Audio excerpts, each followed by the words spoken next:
The Avenging Eagle is one of my favorite films. It stars T. Lung.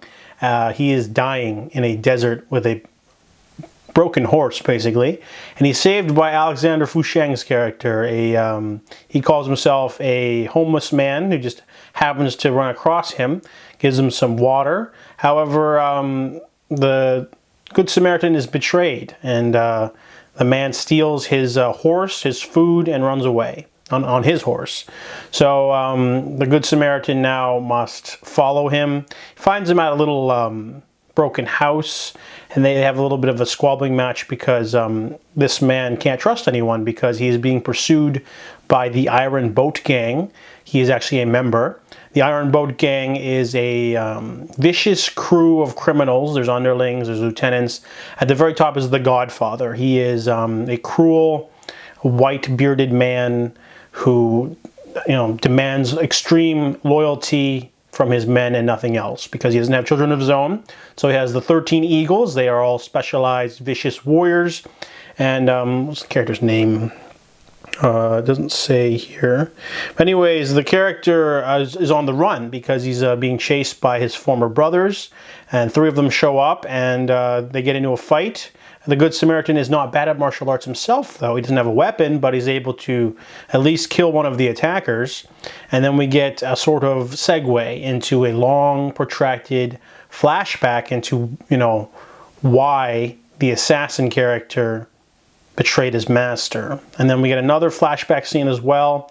And it mixed in between these flashback scenes that sort of flesh out the story and the characters are these interesting fights where people show up and attack our main characters. So what makes this movie above like other Shaw Brothers films is that the story is actually pretty interesting. I mean, the flashback does ruin the flow of the story a little bit, but if you just had a movie about these 2 guys fighting a bunch of guys, and then they fight a couple of guys, and then they fight a couple of guys, and then it would be boring. So, they explain in full detail why the main character has this change of conscience. He was, adopted at a young age, but he never was a killer, and he, being pushed to do so, he loses the, desire to please the Godfather. And the fight scenes aren't that great, to be honest. There are some cool specialty weapons things, like the main character uses a 3-section staff. The Good Samaritan doesn't even have a weapon. Each of the 13 Eagles has their own specific special weapon.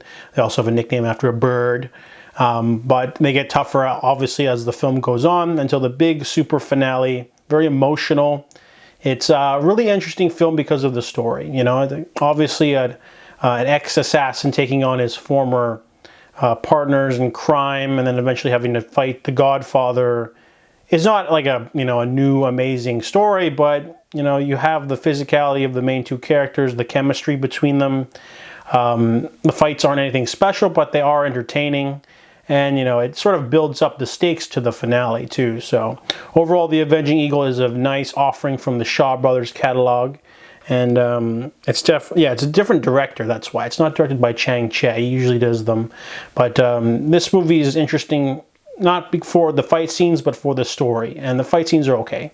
So that's why The Avenging Eagle is one of my favorites.